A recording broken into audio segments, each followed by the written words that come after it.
So far, you have seen the effects of loneliness on the body and on cognitive functioning. Now we are going to head into the brain and see what a lonely brain looks like. Researchers have been able to detect what loneliness looks like by looking at certain patterns in the brain. The default network is one of the neural connections that was found to be associated with loneliness. The default network defines our identity, how we perceive ourselves in the world, creative thought, and imagination. When we engage in social interactions, activity in the default network looks like this. When we are lonely, the brain activity looks like this. In the socially active brain, there are more brain connections in the default network, which are indicated by the indigo shaded areas you see here. However, in the lonely brain, there are reduced brain connections in this network.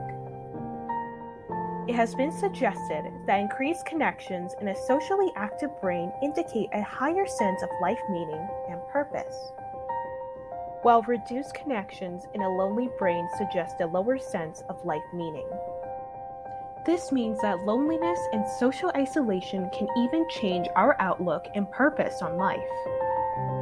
As social beings, we even crave social connections, which are similar to cravings for food.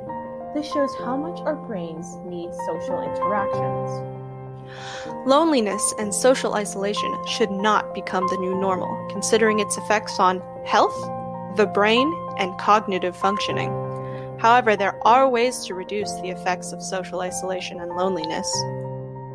Even small amounts of interaction can protect you from the health effects of social isolation. Connecting in this pandemic can be very difficult, but you should make an effort to keep connected in the ways that you can.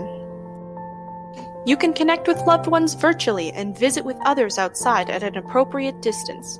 For those who live in care homes, take the time to visit and connect with your neighbors. Overall, remember not to let this social isolation become the new normal.